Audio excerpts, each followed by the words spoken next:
നിത്യമാം സ്നേഹം, ദൈവസ്നേഹം ക്രൂശിലെ സ്നേഹത്താൽ വീണ്ടെടുത്തു.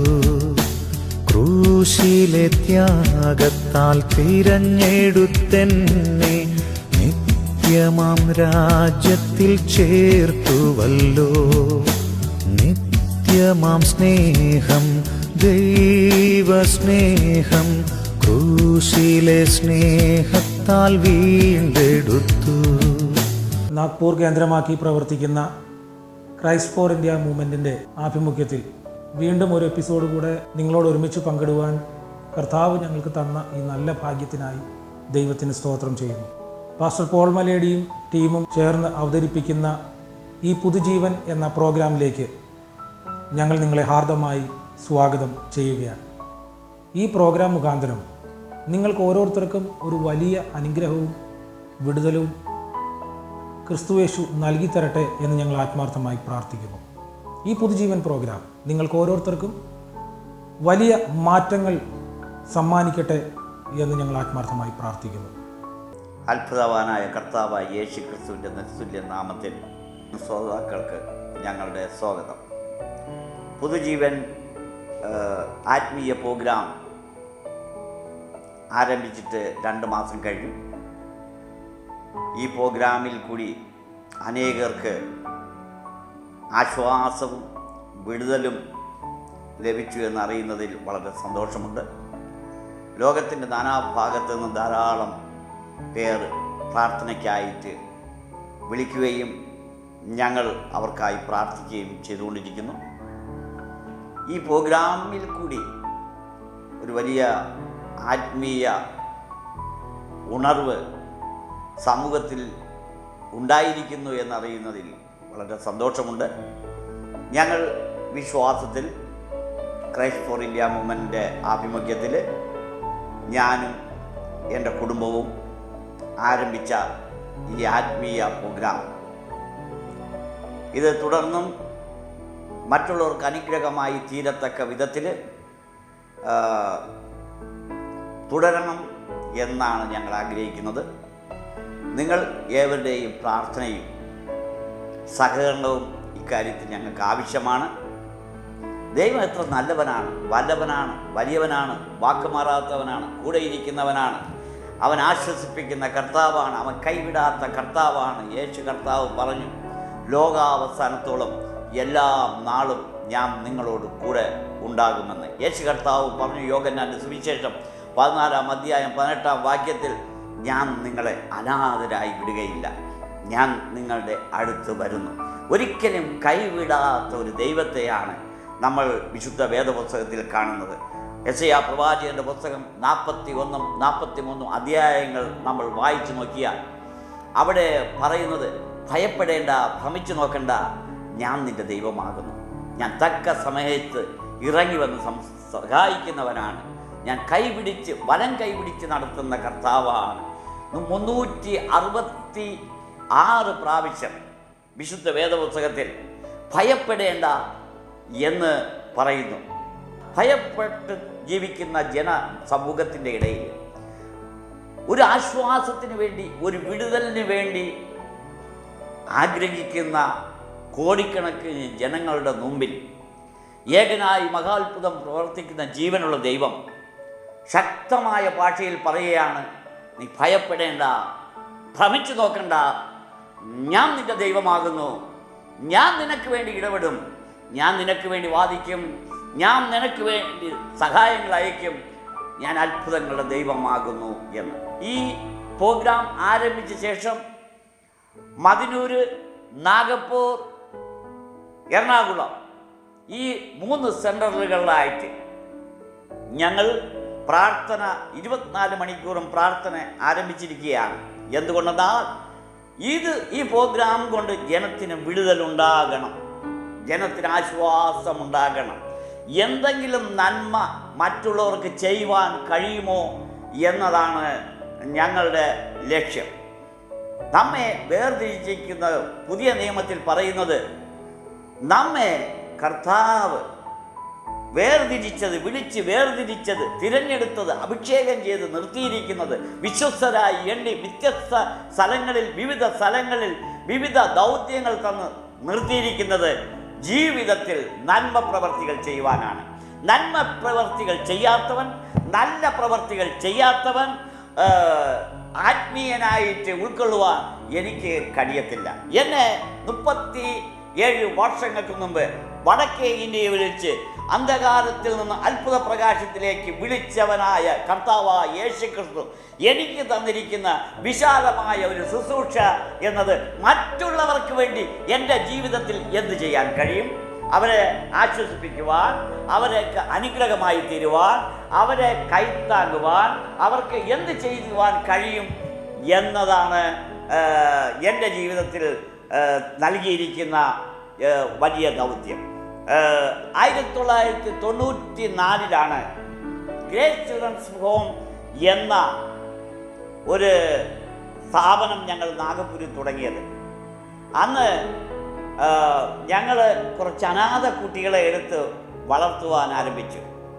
അങ്ങനെ പ്രവർത്തനങ്ങൾ മുന്നേറിക്കൊണ്ടിരിക്കുമ്പോൾ ധാരാളം അനാഥ കുട്ടികൾ, ആരാരുമില്ലാത്തവർ അവരെ എടുത്ത് വളർത്തിക്കൊണ്ടിരിക്കുന്ന സാഹചര്യത്തിൽ ഒരിക്കൽ ഒരു മറാഠി സഹോദരൻ ഓടി വന്ന്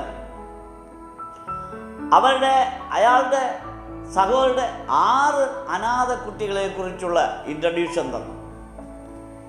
അവരെ കഥ കേട്ടപ്പോഴേ വാസ്തവത്തിൽ ദൈവസന്നിധിയിൽ കരയുവാനും അവരെ ഞങ്ങളുടെ സ്ഥാപനത്തിൽ ഉൾക്കൊള്ളുവാനും ഇടയായി. അങ്ങനെ ഞങ്ങൾ ചെയ്യുന്ന ആ നല്ല പ്രവൃത്തികൾ കൊണ്ട് അനേകർ, ദൈവമില്ലാത്തവർ, അവിശ്വാസികളായ അനേകർ ഒരു പരപ്രേരണയും ഇല്ലാതെ യേശുവിനെ സ്വന്തം രക്ഷിതാവായി സ്വീകരിച്ചിട്ടുണ്ട്. അങ്ങനെ ലോകത്ത് മറ്റുള്ളവർക്ക് നന്മകൾ ചെയ്യുവാൻ കഴിയുമോ എന്നതാണ് എൻ്റെ ആയുസ്സിൽ ശേഷിക്കുന്ന സമയങ്ങൾ. ഞാൻ ഈ പ്രോഗ്രാമുമായിട്ട് മുന്നോട്ട് പോകുന്നത്. നിങ്ങൾ ഞങ്ങളോട് സഹകരിക്കുക, പ്രാർത്ഥിക്കുക, സ്പോൺസർ ചെയ്യുക. ദൈവം നമ്മെ അനുഗ്രഹിക്കുമാറാകട്ടെ. മാർക്കോസ് സുവിശേഷം 5-ാം അധ്യായത്തിൽ 25 മുതലുള്ള വാക്യങ്ങളിൽ ഒട്ടും സമാധാനമില്ലാതെ 12 വർഷമായി രക്തസ്രാവമുള്ളവളായി തനിക്കുള്ളതൊക്കെയും വിറ്റ് വൈദ്യന്മാർക്ക് കൊടുത്ത് ഒട്ടും ഭേദം വരാതെ പരവശയായി തീർന്ന ഒരു സ്ത്രീ യേശുവിൻ്റെ വർത്തമാനം കേട്ടിട്ട് അവൻ്റെ വസ്ത്രത്തിൻ്റെ തൊങ്ങലിൽ എങ്കിലും തൊട്ടാൽ എനിക്ക് സൗഖ്യം ലഭിക്കും എന്ന് ഉള്ളത്തിൽ വിശ്വസിച്ചുകൊണ്ട് അവൾ ഓടുകയാണ്. ഇന്ന് ജനത്തിന് വിടുതലിന് വേണ്ടി, ആശ്വാസത്തിന് വേണ്ടി, സൗഖ്യത്തിന് വേണ്ടി, സമാധാനത്തിന് വേണ്ടി ഓടുന്ന കോടിക്കണക്കിന് ജനങ്ങൾ ലോകത്തിൻ്റെ നാനാഭാഗത്തും ഞാൻ കണ്ടുമുട്ടാറുണ്ട്. ഈ അടുത്ത സമയത്ത് ഒരു മാസത്തേക്ക് വടക്കേ അമേരിക്കയിൽ ഞാൻ ചെന്നപ്പോൾ അവിടെ ഇംഗ്ലീഷുകാരുടെ ഇടയിലാണ് ഞാൻ ശുശ്രൂഷ ചെയ്തിട്ട് തിരിച്ചു വരുന്നത്. അവിടെ ചെന്നപ്പോഴേ ഞാൻ താമസിക്കുന്ന ഭവനത്തിൽ ഒരു സഹോദരി 62 വയസ്സുള്ള ലിൻഡ എന്ന് പേരുള്ള ഒരു വെള്ളക്കാരി ഞാൻ താമസിക്കുന്ന ഭവനത്തിൽ വന്നു. അവർ ഇന്ന് ഫേസ് ചെയ്യുന്നത് ക്യാൻസർ രോഗത്തിലാണ്. അമേരിക്കയിൽ മിക്കവാറും എല്ലാ കുടുംബത്തിലും ഒരാളെങ്കിലും ക്യാൻസർ രോഗികളാണ്. ക്യാൻസർ അമേരിക്കയിലെ ഏറ്റവും വലിയ ശാപം എന്നാണ് അവർ മനസ്സിലാക്കുന്നത്. ഈ സഹോദരി പ്രാർത്ഥിപ്പിക്കാനാണ് വന്നത്. അവർ വന്ന മാത്രയിൽ തന്നെ പ്രാർത്ഥിപ്പിച്ചില്ല. എൻ്റെ അനുഭവം, ജീവിതാനുഭവം മുഴുവനും പറഞ്ഞു. എൻ്റെ സാക്ഷ്യം പറഞ്ഞു. എങ്ങനെയാണ് നിരീശ്വരവാദിയും യുക്തിവാദിയും കമ്മ്യൂണിസ്റ്റുകാരനും ഹിന്ദുവുമായ ഞാൻ വടക്കേ ഇന്ത്യയിൽ ഉത്തർപ്രദേശിൽ ഷാജഹാൻപൂരിൽ ഇന്ത്യൻ കമ്മ്യൂണിസ്റ്റ് പാർട്ടിയുടെ സിറ്റി സെക്രട്ടറി ആയിരിക്കുന്ന സമയത്ത്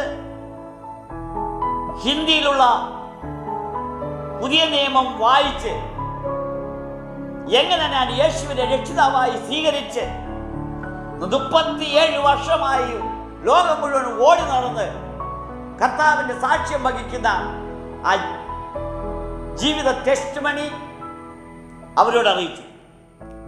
വടക്കേ ഇന്ത്യയിലെ ഞങ്ങളുടെ പ്രവർത്തനങ്ങളിൽ മുഴുവനും അടിസ്ഥാനപരമായിട്ടുള്ള ഒരു സത്യമുണ്ട്. ഞങ്ങൾ ഗ്രാമങ്ങളിലാണ് പോയി പ്രവർത്തിക്കുന്നത്. ഇതുവരെയും സുവിശേഷം എത്താത്ത ഗ്രാമങ്ങളെ തേടിയാണ് പോകുന്നത്. അതും ആദിവാസി മേഖലകളിലാണ്. 2-3 സംസ്ഥാനങ്ങളുടെ അതിർത്തി മേഖലകളാണ്. അവിടെ മറ്റൊരു മിഷണറിയും എത്തിച്ചേരാത്ത പ്രത്യേക മേഖലകളിൽ മാത്രം പോകുന്ന ആളാണ് ഞാനും എൻ്റെ ടീമും. ഈ മേഖലകളിൽ 4-5 ഭാഷകൾ ഉപയോഗിക്കുന്ന ആ മേഖലകളിൽ ചെല്ലുമ്പോൾ അവിടുത്തെ ജനങ്ങളുടെ ഏറ്റവും വലിയ പ്രശ്നം 1 ശാരീരിക രോഗം, 2 ദുഷ്ടാത്മാവിനാൽ പീഡിപ്പിക്കപ്പെടുന്ന അനുഭവം. ഈ സ്ഥലങ്ങളിൽ ഞങ്ങൾ ആദ്യം ചെല്ലുമ്പോൾ ബൈബിൾ തിയോളജി ഒന്നും അല്ല ഞങ്ങൾ പ്രസംഗിക്കുന്നത്, യേശുവിനെയാണ്. യേശു പാപികളെ രക്ഷിക്കുന്നു, രോഗികളെ സൗഖ്യമാക്കുന്നു, ഭൂതങ്ങളെ പുറത്താക്കുന്നു, പരിശുദ്ധാത്മാവിനെ തരുന്നു. അവൻ കൈവിടാത്ത ദൈവം. നിങ്ങളെയും ജീവിതത്തിൽ ഇന്ന് അഭിമുഖീകരിക്കുന്ന പ്രശ്നങ്ങളിൽ നിന്ന് വിടുവിക്കുവാൻ കഴിയുന്നവനായ കർത്താവായ യേശു ക്രിസ്തു, നിങ്ങൾ പൂർണ്ണമായി അവനിൽ വിശ്വസിക്കുകയാണെങ്കിൽ അവൻ നിങ്ങളെ സൗഖ്യമാക്കുവാൻ മതിയായവനാണ് എന്ന സാക്ഷ്യം ഞങ്ങൾ പറയുമ്പോൾ, യേശുവിനെ കുറിച്ച് മുമ്പൊന്നും ഒരു കാര്യവും കേട്ടിട്ടില്ലാത്ത, യേശു കർത്താവിനെ കുറിച്ചുള്ള തിയോളജി ഒന്നും അറിയാത്ത, അക്ഷരാഭ്യാസമില്ലാത്ത ഈ പാവപ്പെട്ട ആദിവാസി സമൂഹം അവർ പറയും, ഞങ്ങൾ വിശ്വസിക്കുന്നു യേശു സൗഖ്യമാക്കണം. ഈ അവരുടെ വിശ്വാസത്തിന്റെ മേൽ ഞങ്ങൾ അവർക്ക് വേണ്ടി പ്രാർത്ഥിക്കുമ്പോൾ അവരുടെ ഇടയിൽ പരിശുദ്ധാത്മാവ് ഇറങ്ങിച്ചെന്ന് അവരെ തൊട്ട് സൗഖ്യമാക്കുന്ന അനുഭവങ്ങൾ, സാക്ഷ്യങ്ങൾ. ഞാൻ ഈ ലിൻഡ എന്ന് പറഞ്ഞ ഇംഗ്ലീഷുകാരിയോട് വിവരിച്ച് പറഞ്ഞപ്പോൾ, ഇന്ത്യയിൽ ആദിവാസികളെ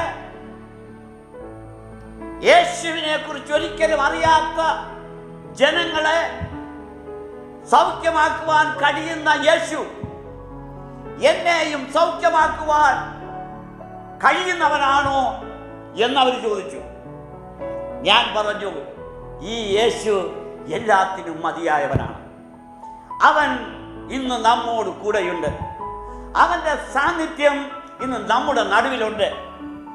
എന്നെ കേൾക്കുന്ന ജനമേ, ദുഃഖിതരെ, ദീനരെ, ആശ്വാസത്തിനായി വാഞ്ചിക്കുന്നവരെ, വിവിധ അനുഭവങ്ങളിൽ, ദുഃഖത്തിൻ്റെ അനുഭവങ്ങളിൽ, വേദനയുടെ അനുഭവങ്ങളിൽ ആയിരിക്കുന്ന പ്രിയപ്പെട്ടവരെ, ഇപ്പോൾ ഞാൻ സംസാരിച്ചു കൊണ്ടിരിക്കുകയും നിങ്ങൾ ആ ശബ്ദം കേൾക്കുകയും ചെയ്യുന്ന ഈ പ്രത്യേക വേളയിൽ തന്നെ യേശു നിങ്ങളുടെ നടുവിൽ ഇറങ്ങി വന്ന് നിങ്ങളെ തൊടുവാൻ, നിങ്ങളെ ആശ്വസിപ്പിക്കുവാൻ, നിങ്ങളെ സൗഖ്യമാക്കുവാൻ, നിങ്ങളെ വിടുവിക്കുവാൻ മതിയായവനായ, അസാധ്യങ്ങളെ സാധ്യമാക്കുന്ന അത്ഭുത ദൈവമാണ് നമ്മുടെ നടുവിലുള്ളത്.